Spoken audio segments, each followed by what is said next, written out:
অভিষেক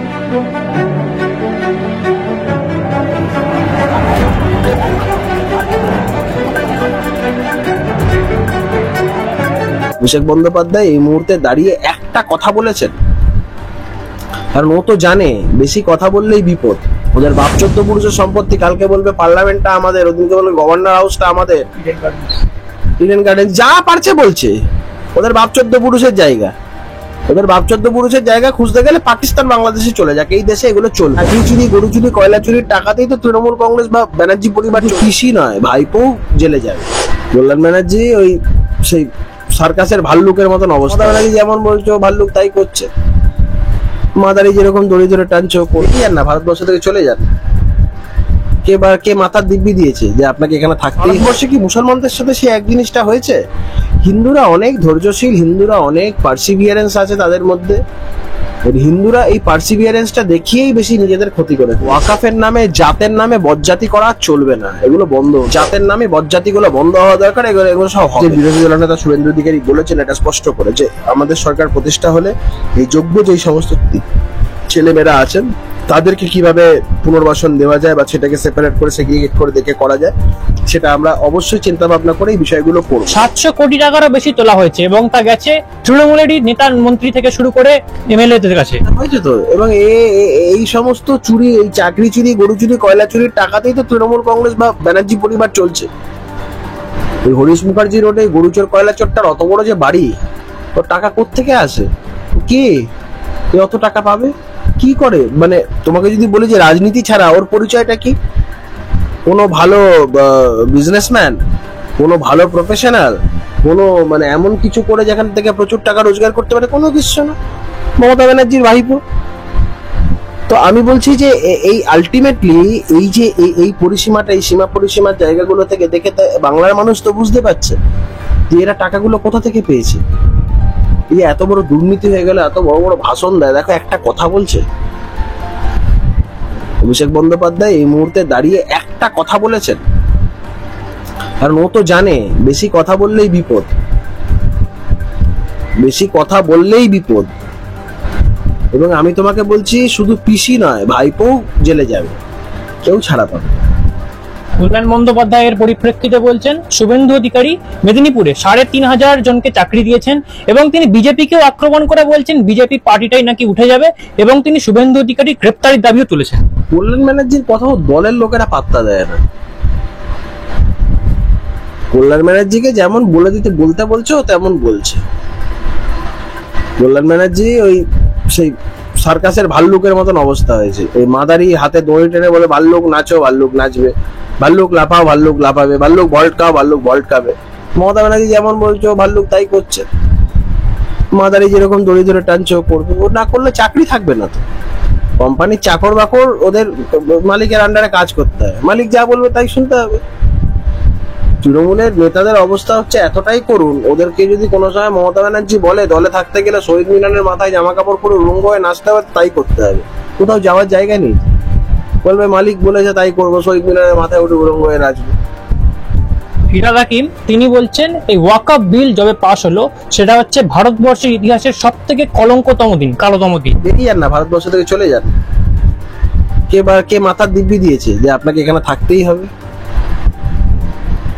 ফিরহাদ হাকিম ফাকিম নাম এখানে ভারতবর্ষের সাথে যায়ও না, চলে যান। পাকিস্তান বাংলাদেশে আপনাদের জন্য দরজা খোলা আছে। আমি বলছি যে এই দেশটা দ্বিজাতি তত্ত্বের ভিত্তিতে হয়েছিল, হিন্দুদের জন্য হিন্দুস্তান, মুসলিমদের জন্য পাকিস্তান। তা আমরা বলছি যে যেই সমস্ত হিন্দুরা এখানে দিনের পর দিন মুসলমানদের সাথে মিলেমিশে থেকেছে, সবকিছু করেছে, এটা যেন কেউ না ভাবে যে সাম্প্রদায়িক সম্প্রীতির ঠেকাটা একমাত্র আমরা নিয়ে বসে আছি। যেই সমস্ত মুসলমানরা দেশকে ভালোবেসে হিন্দু ধর্মকে সম্মান করে এই দেশে থাকতে পারবে তারা থাকুক না, কোনো অসুবিধা নেই। তুমি একটা জিনিস ভেবে দেখো তো, বিষয়টা খুব সিরিয়াস একটা ভাববার বিষয় যে পাকিস্তান বলো বা বাংলাদেশ বলো, পূর্ব পাকিস্তান পশ্চিম পাকিস্তান হয়েছিল, পরে বাংলাদেশ তৈরি হলো। তো এই পাকিস্তান নামক দেশটি বা বাংলাদেশ নামক দেশটি তারা তো মুসলিম প্রধান রাষ্ট্র। সেখানে হিন্দুদের কি অবস্থা হয়েছে ওভার দি ইয়ার্স, তাদের একটা ডিক্লাইন হয়ে গেছে, সেখানে মেরে তাড়িয়ে দিয়েছে, এ করেছে। কিন্তু তুমি উল্টো দিকটা দেখো তো, ভারতবর্ষে কি মুসলমানদের সাথে সে এক জিনিসটা হয়েছে? হিন্দুরা অনেক ধৈর্যশীল, হিন্দুরা অনেক পার্সিভিয়ারেন্স আছে তাদের মধ্যে। হিন্দুরা এই পার্সিভিয়ারেন্সটা দেখিয়েই বেশি নিজেদের ক্ষতি করে ফেলেছে। আমরা আমাদের হকের কথাটা বলতে গেলে এদের সাথে, এদের দেখো পার্ক সার্কাসটা মনে হচ্ছিল ওরা আন্দোলন করেছে, ওটাকে ভারতবর্ষের অঙ্গ বলে মনে হচ্ছিল না। এইসব ওয়াকাফের নামে, জাতের নামে বজ্জাতি করা চলবে না, এগুলো বন্ধ হতে হবে। ওদের বাপ চোদ্দ পুরুষের সম্পত্তি, কালকে বলবে পার্লামেন্টটা আমাদের, ওদিনকে বলবে গভর্নর হাউসটা আমাদের, ইডেন গার্ডেন, যা পারছে বলছে। ওদের বাপ চোদ্দ পুরুষের জায়গা, ওদের বাপ চোদ্দ পুরুষের জায়গা খুঁজতে গেলে পাকিস্তান বাংলাদেশে চলে যাক, এই দেশে এগুলো চলবে। এগুলো আমরা পারমিট করব না। এটা মোদিজির সরকার, এটা খাউঙ্গা না খানে দুঙ্গার সরকার। এখানে যোগী আদিত্যনাথের মতন যে প্রশাসন চলছে উত্তরপ্রদেশে, দেখো না ওখানে রাস্তায় নামাজ পড়া বন্ধ হয়ে গেছে। এখানে মমতা বন্দ্যোপাধ্যায় তোল্লাই দিচ্ছে বলে 26-এ আমাদের সরকার প্রতিষ্ঠা হোক, সব এই বাঁদরামো বন্ধ হয়ে যাবে। রাস্তায় নামাজ কিসের পড়ার ভাই? নামাজ পড়বে মাঠে পড়ো, মসজিদে পড়ো, ঈদগাহে পড়ো, যেখানে খুশি পড়ো। রাস্তায় লোকজনকে আটকে কিসের নামাজ? ভোরবেলা 4টের সময় কানের পাশে, যেখানে মুসলিম কোন মসজিদের পাশে কারোর বাড়ি হয় তারাই যন্ত্রণাটা জানে, তারা ঈশ্বরে চিৎকার করে আজান দিয়ে কি না নামাজ পড়তে এসো মসজিদে।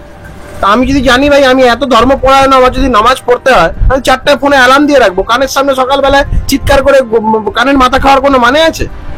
আর এত বিচ্ছিরি সুরে চিৎকার করে, এত বিচ্ছিরি সুরে, এটা একদম শ্রুতি মধুরও না।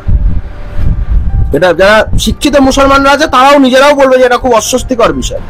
Right to sleep is a fundamental right. প্রত্যেকদিন ভোরবেলায় তুমি ধরো একটা হিন্দু লোক, তোমার বাড়ির পাশে একটা মসজিদ আছে বলে 4টের সময় তোমার ঘুম ভাঙানোর অধিকার তো ওদেরকে কেউ দেয়নি। এগুলো সব বন্ধ হওয়া দরকার। জাতের নামে বজ্জাতিগুলো বন্ধ হওয়া দরকার। এগুলো সব হবে। হিন্দু ধর্মকে সম্মান দিয়ে এখানে যেই মুসলমানরা থাকতে পারবে তাদেরকে আমরা আগলে রাখবো।